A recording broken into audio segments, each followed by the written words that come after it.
Okay. All right, very good. So greetings, everybody. We are going to introduce ourselves. My name is Mirabai Marquardt. I hold certifications as a natural health professional, a hypnotherapist, and a professional coach. I am a spiritual teacher, and I use ancient and cutting-edge tools to work with my students and my clients to bring them into balance and wholeness.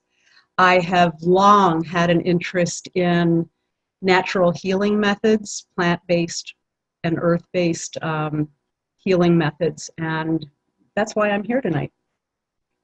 Good. Okay, Uma, will you raise your hand so everyone can see who you are? Go ahead and introduce yourself. Hello, I'm Uma Hubbard. I'm a licensed clinical social worker with 14 plus years of experience in outpatient mental health clinics. I'm currently in private practice here in Canandaigua, New York. I work with children, teens, and adults with various mental health issues. I first began hearing about CBD and its positive impact in anxiety treatment. So I have a particular interest in CBD's applications for mental health challenges, especially anxiety and ADHD, and for pets. Great. And I'm Jean Oswald. I'm a registered nurse. I've got over 20 years experience both in the hospital and home care settings.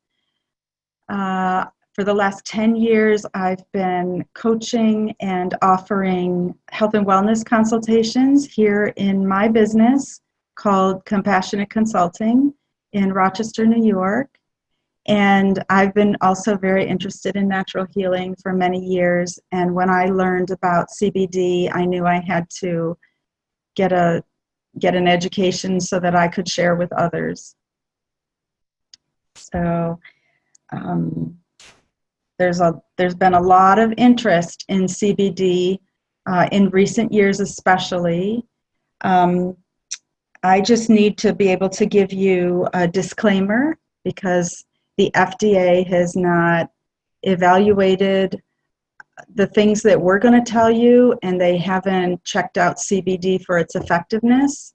So, of course, we're not here to diagnose or treat cure any disease. We're just giving you information for your own education, and what you do with it is important for you. But it's a good idea to check with your doctor about contraindications before you use CBD products. Okay, so I am going to put up our presentation. If you can just bear with me for 1 minute.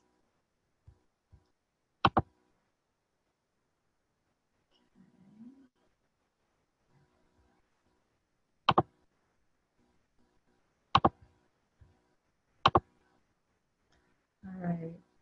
So we're going to be talking about, sorry. Okay, so tonight we want to understand cannabis, right? And what is cannabis? So cannabis is a category of flowering plants, that has a number of species. We're going to be talking about 3 different ones: cannabis sativa, cannabis indica, and cannabis ruderalis. Let's see. Under these species, there are different strains, specifically marijuana and hemp. And the CBD that we're talking about tonight comes from cannabis sativa only. And the difference between marijuana and hemp is just the amount of CBD and THC in each of them. So what is THC and what is CBD? THC stands for tetrahydrocannabinol, and CBD stands for cannabidiol. And these are the 2 most abundant compounds within cannabis. And even though there's more than 100, these are the most well known. And we call these compounds or components within cannabis, we call them cannabinoids. So I always laugh when I think about why I get assigned these particular slides, but anyway. So cannabis has its share of stereotypes, and in fact, if you Google cannabis, this is what you see. Wikipedia defines cannabis as marijuana, says that it's a psychoactive drug from the cannabis plant, and that it's intended for medical or recreational use. And many of us know the nicknames for cannabis: marijuana, grass, pot, dope, Mary Jane, hooch, weed, hash joints. Probably you know others.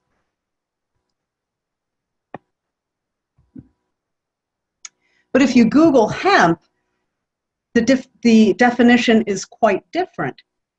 And if you do a Google search and you look at Wikipedia, you will see that it really just talks about the fact that industrial hemp is used for industrial purposes. It is used for things such as clothing, rope, paper, textiles, canvas. The word canvas is thought to be derived from the word cannabis.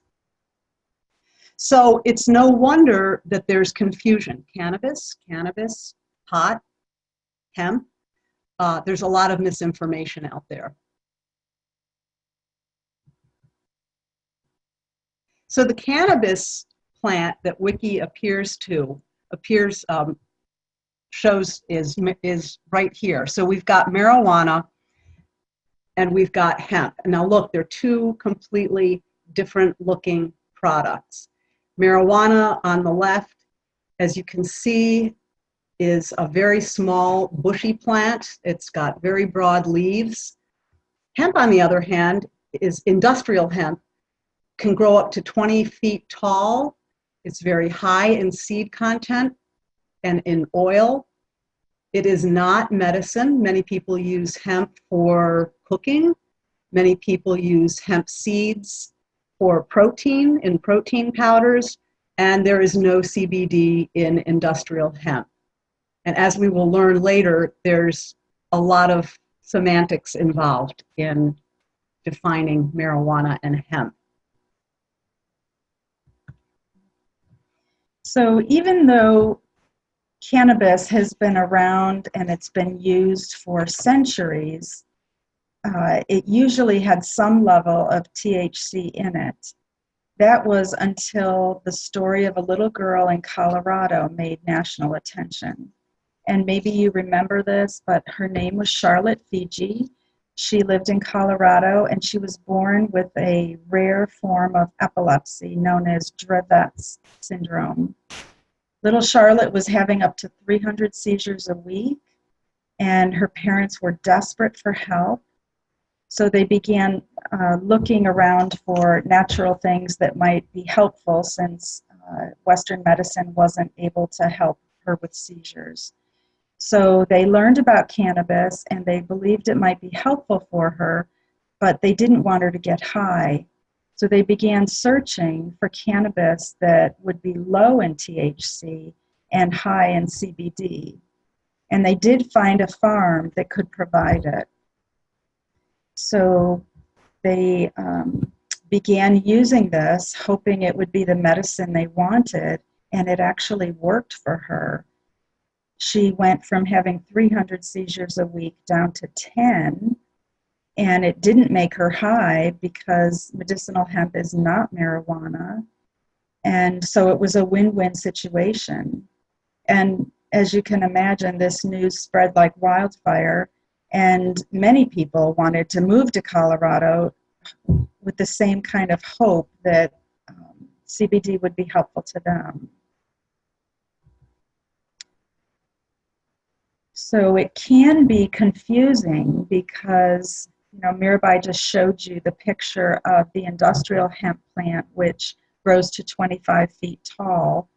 We're going to tell you in a little while how medicinal hemp became legal, but when we get down to these two plants, marijuana and medicinal hemp, they look identical, but they're not. byproducts from both can be used for medicinal purposes.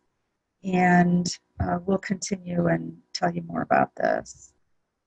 Marijuana will have anywhere between 5 and 35% THC and very little CBD. But medicinal hemp, if you get full spectrum, will have a high CBD, 16% or more, and it'll have very little THC in it. So why is cannabis good medicine? There are two types of cannabinoids. We've got the endocannabinoids that are found in the body and phytocannabinoids, which are found in plants. And I just have to point out here, I just think this is fascinating. If you look at this outline of the body, you're looking at the CBD, the endocannabinoid receptors in the body. And in fact, I just shared an article with Jean and Uma today that talks about how closely these locations mimic the acupuncture meridian system. So we're talking about ancient medicine from over 3,000 years ago that essentially knew that these receptors were here, that knew about these pain receptors and these receptors that stimulated homeostasis in the body. So the endocannabinoid system is in the body, and it consists of cannabinoids and cannabinoid receptors. And when I think of the endocannabinoid receptors, I always think of baby birds. I think of baby birds in the nest. If you think about a baby bird being fed and the mother bird comes in and the baby birds, what do? They jump up and their mouths open up. Feed me. And this is what I see as the receptors that we have in our body for cannabinoids. What do they do? They're involved with regulating so many things, regulating appetite, sleep, pain, mood, memory, our immune system, and so much more than that. Researchers are still finding applications for CBD and the cannabinoids that we can take into our body. The primary function of the endocannabinoid system and the cannabinoids that go into the system is to promote homeostasis or balance within the body. So what happens when CBD or THC comes into the body, it activates this endocannabinoid system that we have in our body by attaching to these receptors, essentially feeding the baby birds. Now here's a little more detailed map of the body. And we have two different types of cannabinoid receptors. We have CB1 receptors and CB2 receptors. I will go out on a limb right now and say that's all we know about now, because these were just discovered in, I think the CB1 was discovered in 1988 and the CB2 was discovered in 1993. The researcher, this is just a little bit of information, who discovered these actually has named them anandamides. And for anybody who is familiar with Sanskrit, ananda means bliss, and mide are the naturally occurring molecules in the body. So this is what he named these receptors, anandamides. So what happens is when we take cannabinoids into our body, they bind to the receptors, and then they cause changes in how the cells function. And that leads to effects in different parts of the body. Another interesting thing is that these endocannabinoid receptors that we have in the body follow our nervous system. So essentially, the cannabinoids that we take into our body go where they're needed. If we have gut issues, they go to the gut. If we have pain issues, they go to the site of the pain.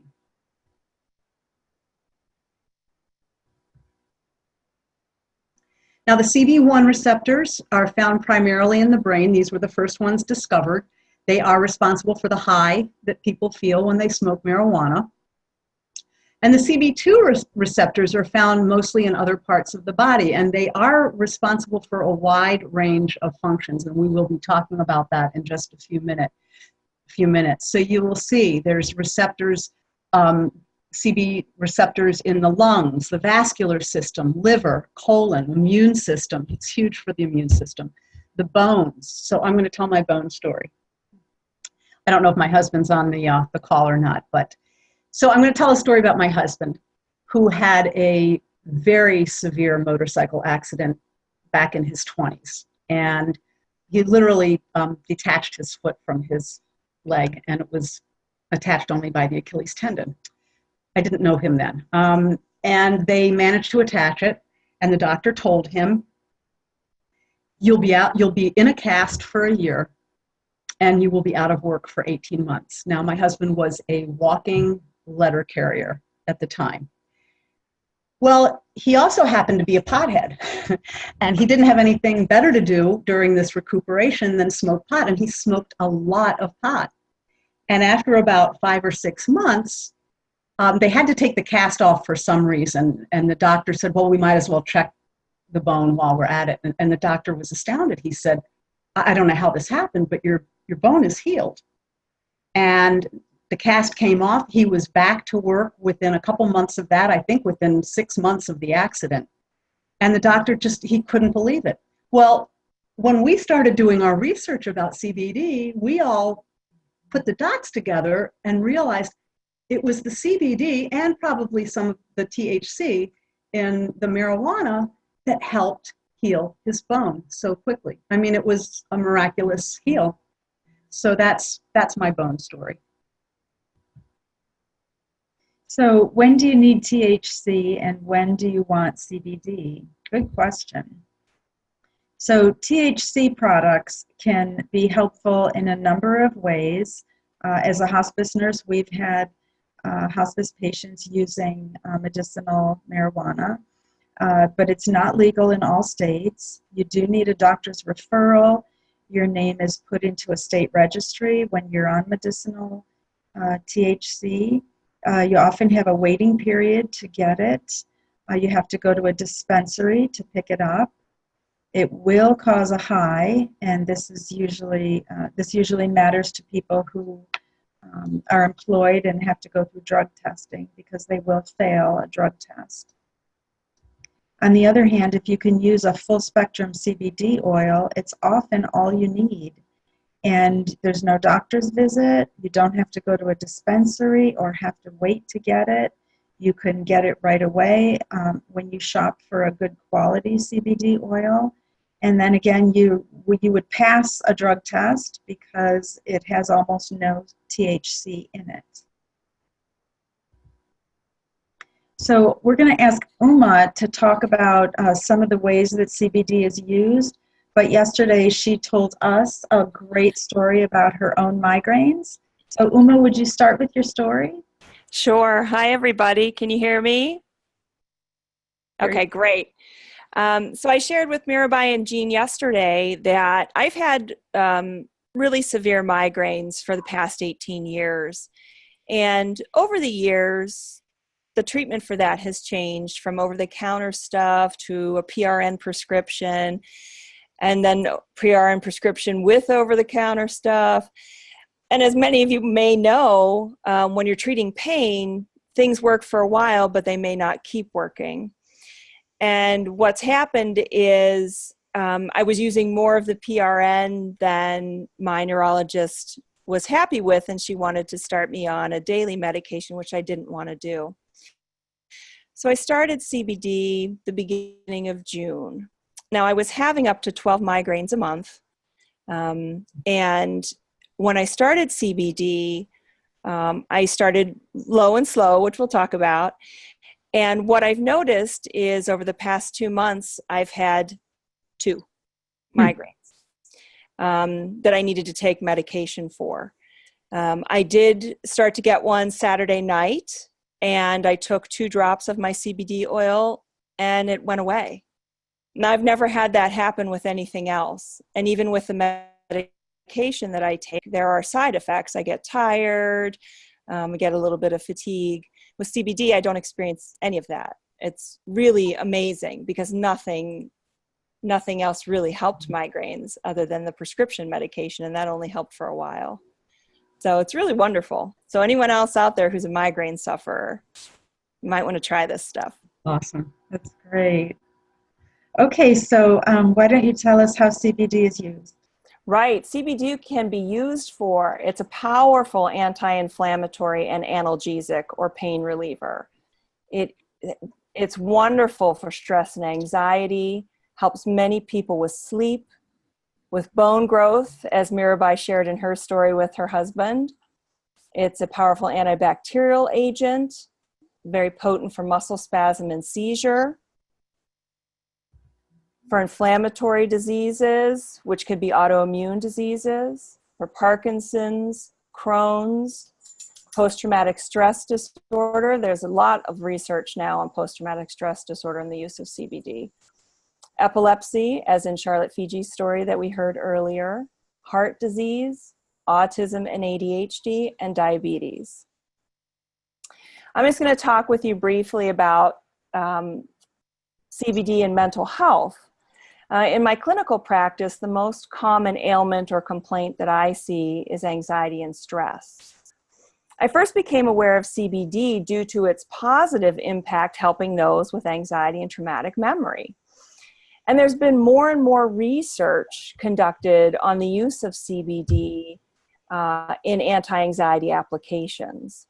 It interacts with a system in the body that already produces these chemicals, or the endocannabinoids that Mirabai and Jean have been talking about. The endocannabinoid system is the largest feedback system in the body, which just tells you something about how powerful this works in our bodies. So I did some research, and because I wanted to know, well, how prevalent is anxiety? What I found was a shocking statistic that 31% of adults and 31.9% of adolescents, ages 13 to 18, in the United States are diagnosed with an anxiety disorder. There's more and more research every day that shows that CBD oil has been effective in reducing chronic anxiety, social anxiety, phobias, and fear-related memory that we see in trauma or post-traumatic stress disorder. CBD is very effective in reducing the stress-related physiological effects, things like a digestive upset, sleeplessness, depression, high blood pressure, headaches, irritability, and so much more. As Mirabai had shared, it works with the body to calm the nervous system and help it find balance or homeostasis. Thing you need to know about CBD, among many things, is that it's dose dependent, which means for it to work for you, you will need to find the dose for you. Everyone's physiology is different, and what works for me may not work for you. So when I was talking about my migraines a little while ago, I take 2 drops of the 1,000 milligram CBD oil. That works for me when I'm getting a migraine. If you're a migraine sufferer, your experience may be different. Some people experience immediate results with CBD oil. Others have to take it over time to experience the benefits. So while CBD can't lawfully be referred to as a treatment for any disease or disorder, the scientific and clinical research backing CBD has been overwhelmingly positive so far. Thank you. Wonderful. Okay, so the big question, is cannabis legal? And you see that little line underneath. It depends who you ask. There is so much confusion even when you state that it's legal. You'll find the opposite information on the internet. It's really hard to find facts, reputable sources. So here are the facts. Cannabis is legal when it has less than 0.3% THC, because then it is considered hemp. Now, all hemp is classified as industrial hemp, according to the 2014 Farm Bill. Now, here's where we're getting into semantics. I'm going to read a little line from the 2014 Farm Bill that says, the bill further states that as long as the cannabis sativa plant has less than 0.3% THC, it qualifies as industrial hemp. Now remember the picture of the industrial hemp that we saw earlier, the 20-foot high skinny-leaved plant that was used for making rope and paper and canvas. But this is the verbiage of the 2014 Farm Bill. So that's why there's so much confusion. I personally feel that a lot of it is done on purpose, and we'll learn a little bit more about that in just a couple of minutes, that we are given misinformation to kind of throw us off track. And there's a 2018 Farm Bill. There is. That is up for vote Yes. this year, and that one's even better. In September, I think. Yes, there is, as Pornamagine is saying, there is a 2018 Farm Bill with verbiage in it that will protect cannabis as it has been protected in 2014. I know I have gone on and emailed my members of Congress about it, and that's something that you can do also. So here again, is cannabis legal? So marijuana is legal in some states for recreational and or medicinal purposes. CBD extracted from marijuana is legal in some states.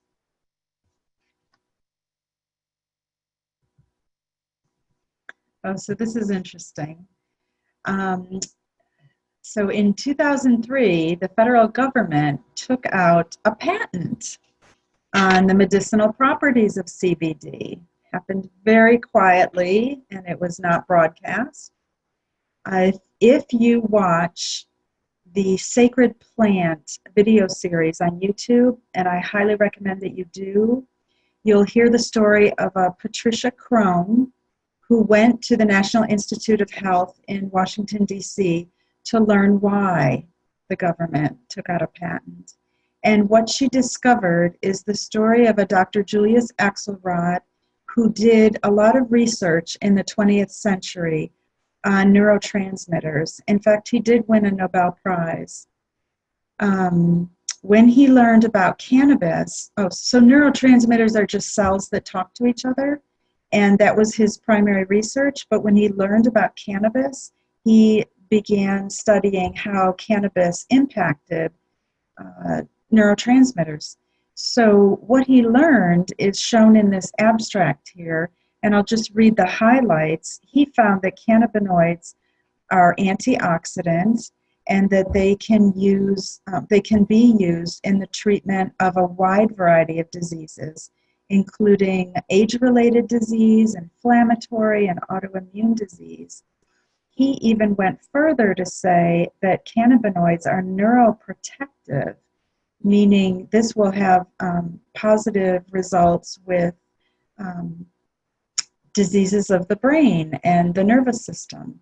So he felt it could be helpful in the treatment of many neurodegenerative diseases like Alzheimer's and Parkinson's. And that's pretty cool. But isn't it something that our government was demonizing marijuana and keeping it from us for decades at the same time that they took out this patent? So that's Little known fact. Yeah. So how do you go about getting CBD, and how do you know a good quality? Mirabai's going to talk about that.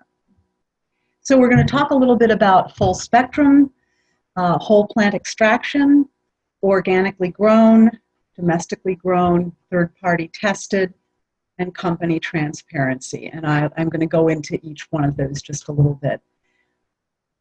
As many of you know, I'll just preface this by saying there's seems to be a hemp shop on every corner now. You can buy it in health food stores.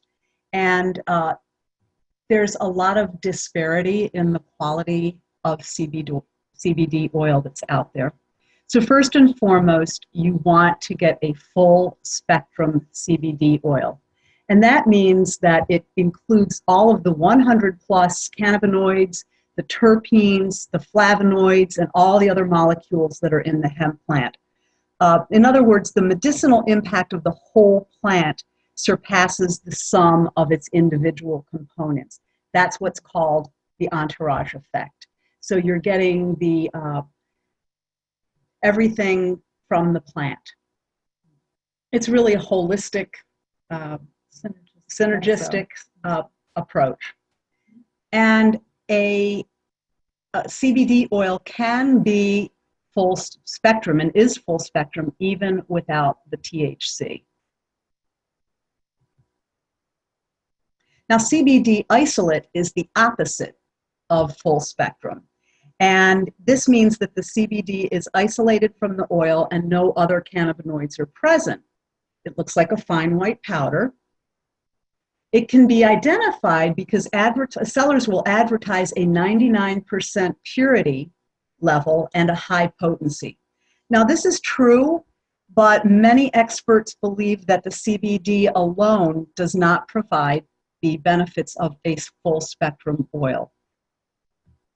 I'll bet this is what Epidiolex is. We're going to talk about, you want to talk about that now? I can. So we found out in 2018, just recently in June, Big Pharma came out with a drug called Epidiolex, I think it's pronounced, and it's for people with a rare form of epilepsy, and they must be using the CBD isolate because they're obviously not going to patent a natural plant, but this is an example of how they can pull out the isolate.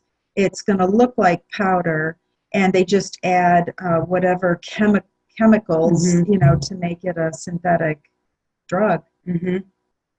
Oh, and the cost of that per year? Oh, yeah. $32,000.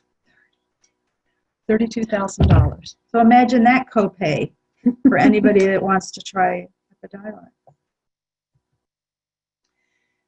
Whole plant extraction. So you want to look for an oil that is extracted from the leaves, the flowers, the stalks. Again, this contributes to the entourage effect of the oil.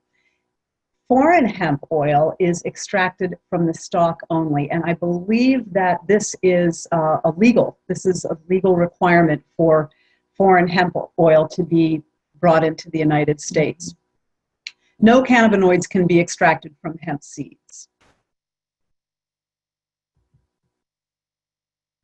And you want to make sure that your product is domestically grown. There's a number of reasons for that. First is because you can't buy, the foreign hemp CBD oil is not full spectrum, but also, it's good practice. This actually, CBD producers buy or in the US, buy their products from growers locally who work very closely, many work very closely with local authorities. And the CBD that we get comes from Kentucky. Mm-hmm. They work with the Department of Agriculture. Yep. So you want to assure that your CBD comes from plants that are organically grown. This is really, really important. Cannabis sativa is what's known as it's a bioaccumulator. And if you know what that means and you think about the words, it means that it pulls toxins up from the soil. So as a matter of fact, some of you may remember the Chernobyl nuclear disaster back in 1986. The Russian government actually planted cannabis sativa plants around the site of the disaster to draw the heavy metals out of the soil. So organically grown is very, very important. And as Jean was saying, the company that we are affiliated with, CBD BioCare, works very closely. Their growers work very closely with the Department of Agriculture in Kentucky. It's grown in, the Kentucky Department of Agriculture. And there's a very close relationship with what they're doing and research and testing, training. Education. Mm-hmm.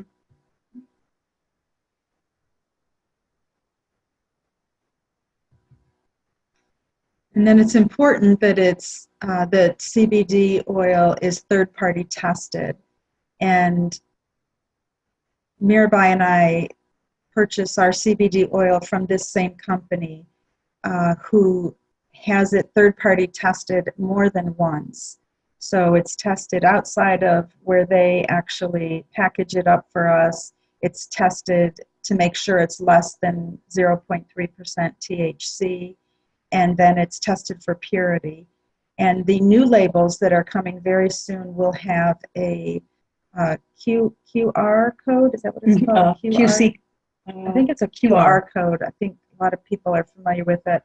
You can look at the QR code with your smartphone and immediately be connected to the certificate of analysis, which shows its purity. And I just want to clarify that Uma also purchases her CBD oil from CBD BioCare. We are partners in CBD.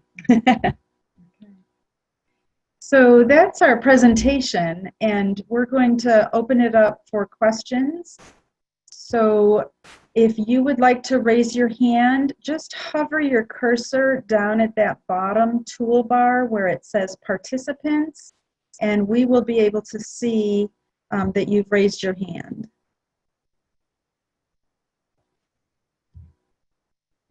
And maybe in the meantime, Uma, would you like to share your pet story?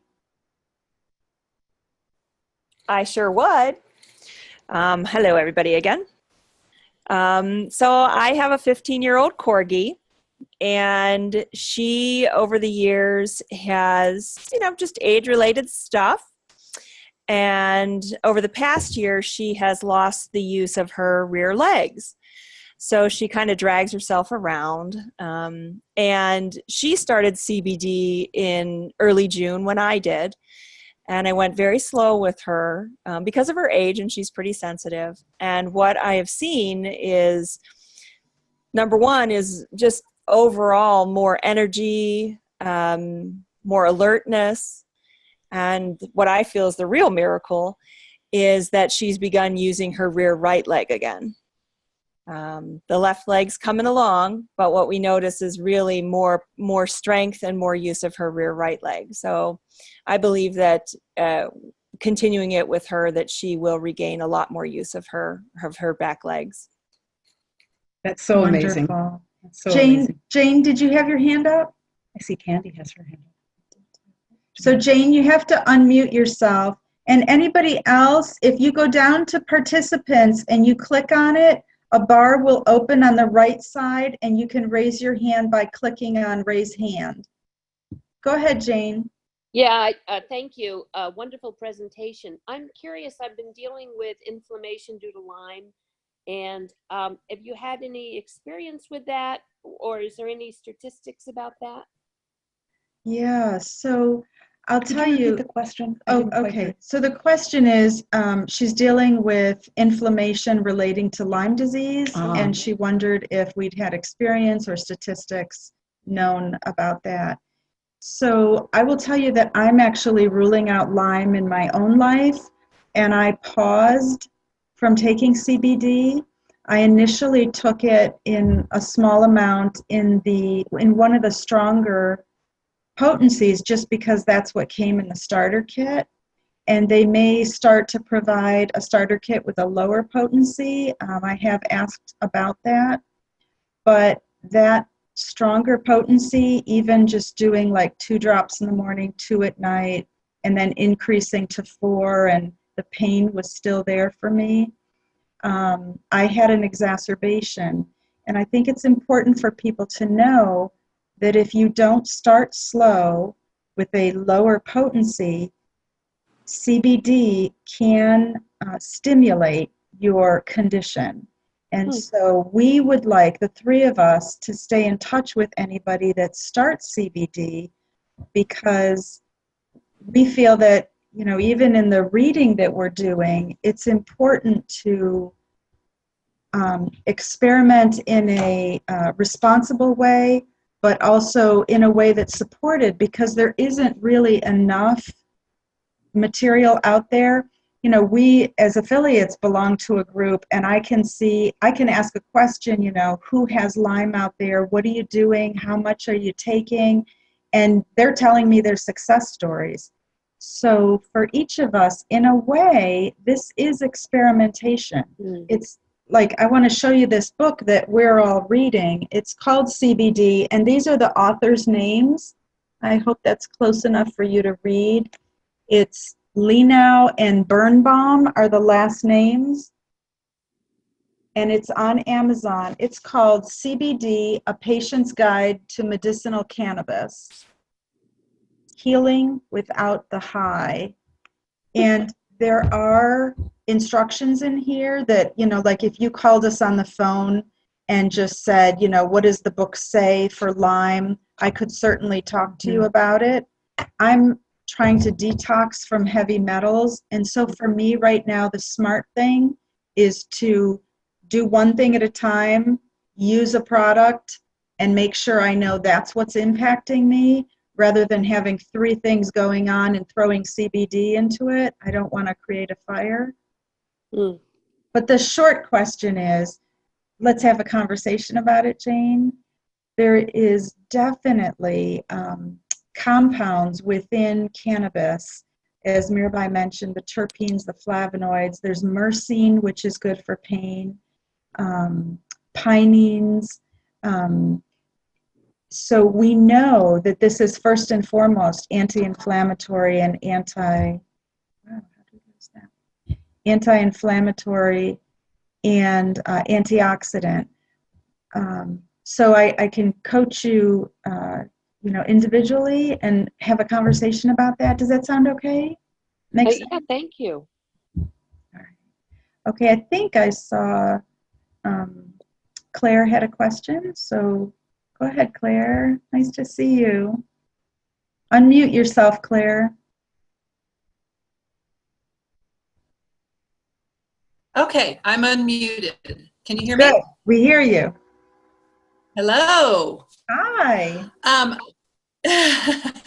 Your question, my question was partially answered, maybe even all the way answered, but there's such a disparity on where people start. I was speaking with someone Saturday night who takes 15 drops a day, and then when I heard Uma say that she takes 2 drops, is there a median, like a good place to start when you have absolutely no idea how many drops a day to take of this? Yeah. Yeah. Yeah. So, Claire, CBD BioCare sells 4 different potencies from 500 milligrams, 750, 1,000, and 1,500 milligram. So each of those potencies, like to say that somebody takes 15 drops, well, what potency are you taking? Because that matters. Like I may restart my CBD at the 500 milligram potency. And when we say start low and go slow, the average standard dose is about the 750 milligram potency. And we would say start with a couple drops in the morning, a couple drops at night. If you know that you have a real sensitivity to medication, like for me, a half dose when I was in transition labor with my first child would have been better for me than the full dose, because I was snowed, if you can imagine, during transition labor. The other thing is, how many medications are you on? Have you been a pot smoker? Because those people might need a stronger dose. And Mirabai and Uma and I will send out tomorrow with the replay a dosage suggestion document that we kind of put together from our education and experience. And that can give you an idea to start with. And again, I can't say it enough, the 3 of us would really be happy to just coach you over the phone, ideally a 10, 15-minute phone call. We're busy people, but you know, we really want to support people. We want to set people up for success. I think Okay, that answers my question. Thank you so much. you're welcome. I just want to add, Claire, that I think that a lot of people, what is it they say? You know, if you're happy with something, you don't tell anybody, but if you're unhappy with something, you tell 15 people. So we hear people say, "Oh, I tried that stuff and it doesn't work." Well, what they were doing was taking half a dropper, a full dropper. They were maybe exacerbating the symptoms, and they weren't educated on how to Right. start and where to stop, because let's face it, we live in a society of more is better. I'm going to take a full dropper of this stuff because I feel pain. Right.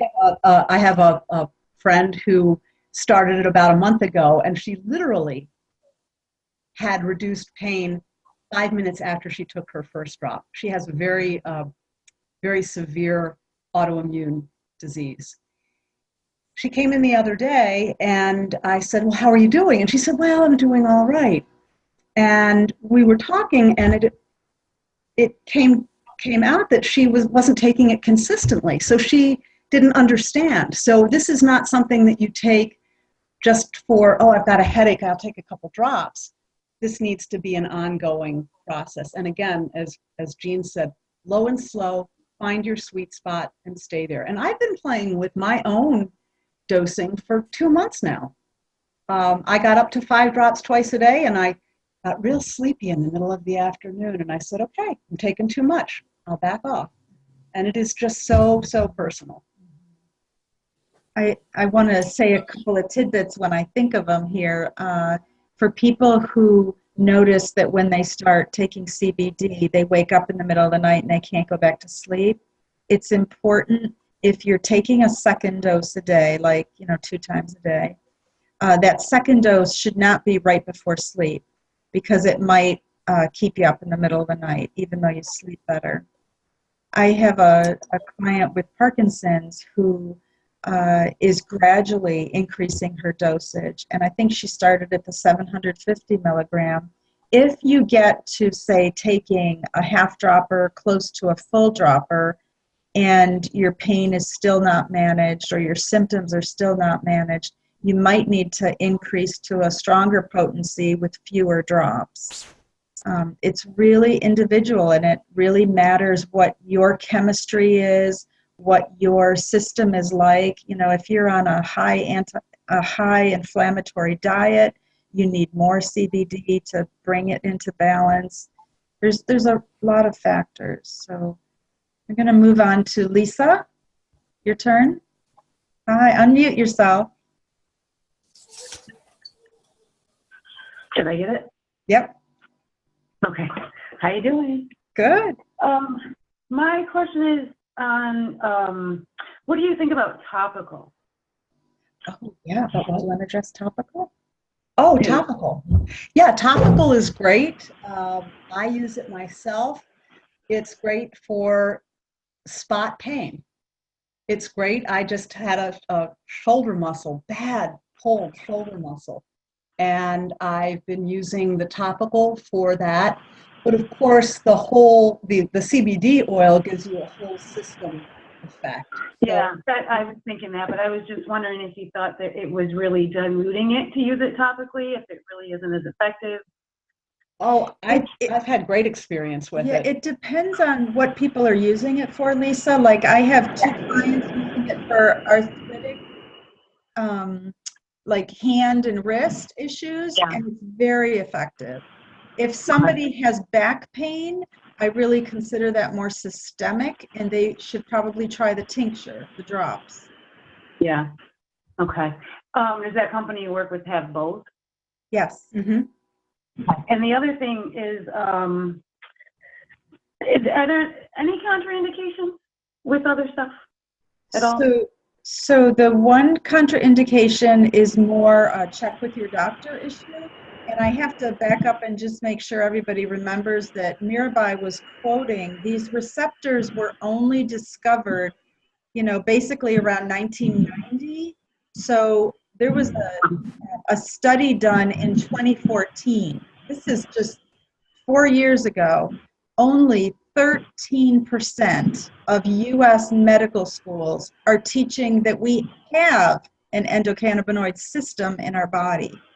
So a lot of doctors don't know about this, and we've put together a brief information sheet that we can also send out with the replay tomorrow for doctors.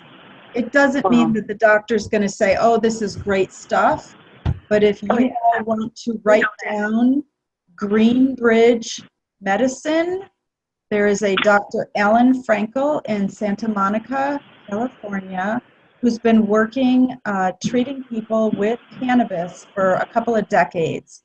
He's very knowledgeable. I believe he's in the Sacred Plant video series. And I listened to a Q&A session with him. He was just firing off answers for people with different issues. Alan Frankel? Did you say Alan Frankel? Alan Frankel, Greenbridge Medicine. Okay. You didn't And one more. talk about contraindications. So I want to tell you that there is information about people who are either on blood thinners should make sure that their blood work is checked regularly. They can ask their doctor about CBD if the doctor knows about it.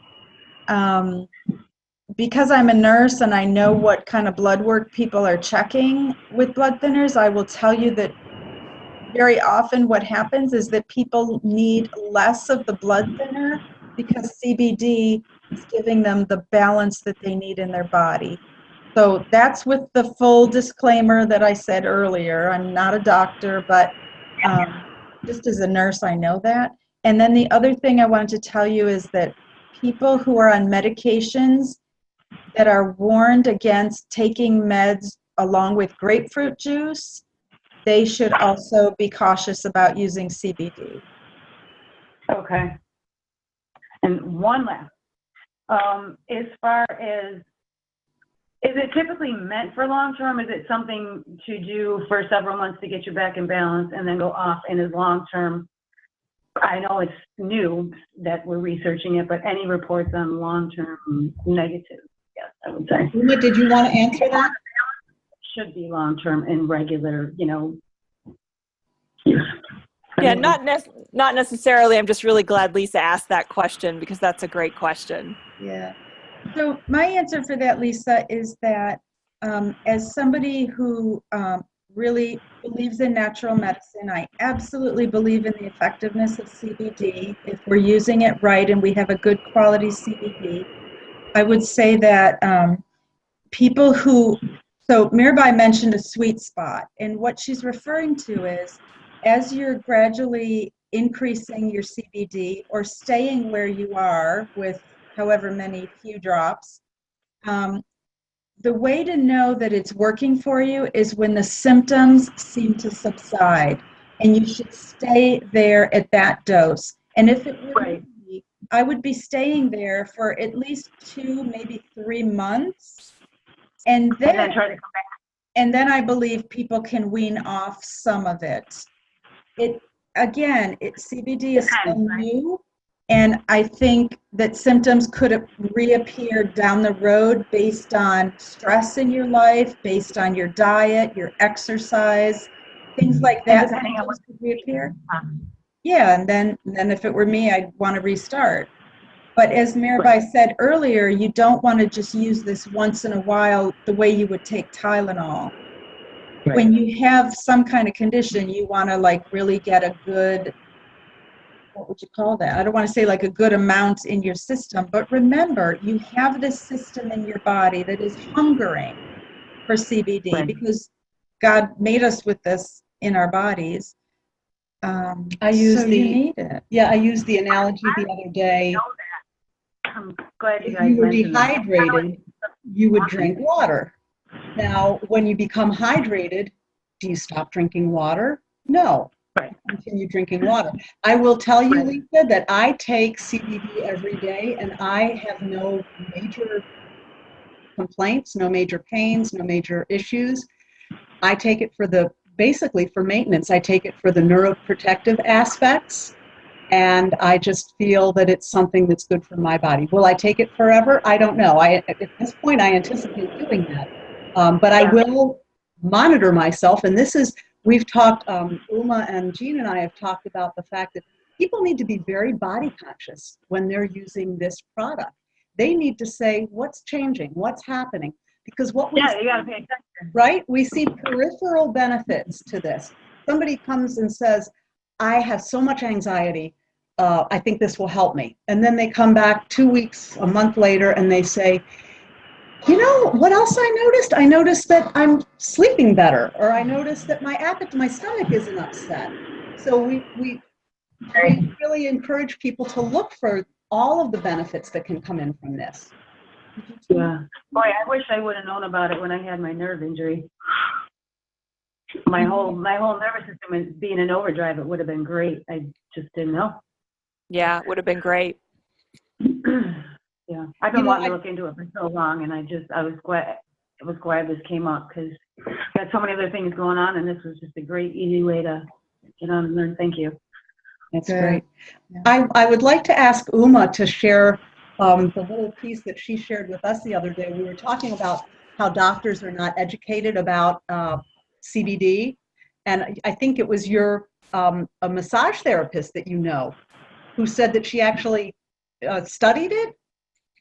Yeah, I have a massage therapist friend who told me that she had a whole semester on cannabinoids, which is, you know, that's who's being educated, and you know, like those are the people who know about this. You know, that unfortunately doctors aren't yet being educated, and so yeah. I do find that sometimes if you're taking a medication and you have a question, your pharmacist might have more information than your doctor if you're asking about interactions. Yeah, it's funny you say that. I got my first sample from the massage school where I get my supplies. Mm-hmm. Interesting. Yeah. And so, did she go there? Did she learn there? Yeah. Yep. Okay, I'll mute myself back again. Thank you, guys. So it's 8 o'clock, and I just want to make sure we've answered everybody's question. I didn't see any other hands raised. We wanted to let you know that CBD BioCare has free shipping until tomorrow night at midnight. Actually, the 16th at midnight. I'm sorry, Thursday night until midnight. If you're interested in, you know, talking with one of us, we'll be happy to, you know, coach you about what kind of potency might be right for your circumstances. And we will be sending out an email tomorrow with the recording, because it looks like the recording worked this time. Yay. So let's stop the recording.